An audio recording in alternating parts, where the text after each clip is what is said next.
Bona tarda.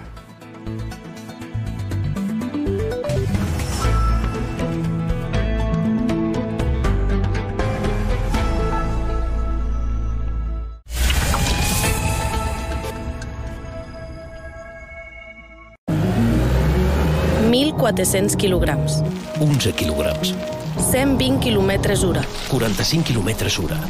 4 rodes. 2 rodes. 220 centímetres. 42 centímetres.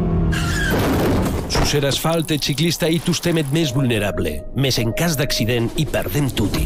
Distància, seguretat, precaució. En la carretera, més respecte, menys accidents. Servici Català de Tràfic. Generalitat de Catalunya.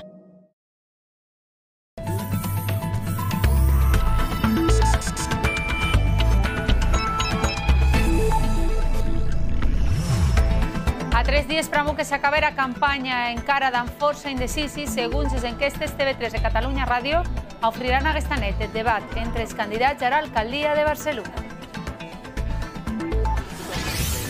Més de 200 els alumnes de jesuïtes de Casp de Barcelona demanen al col·legi una condemna pública pels abusos del sacerdot Francesc Peris, acusat d'agressió als anys 70 i transportat a Bolívia, hauria continuat delinquint.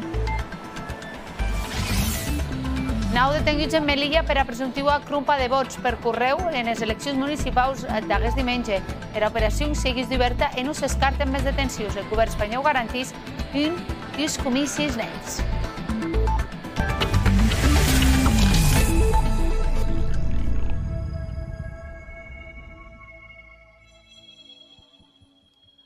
Força bona tarda. Els partits saben que entre el 25% i el 30% dels electors encara no han decidit el son vot. Són donades del 6 i demostren que els indecisi poden acabar decantant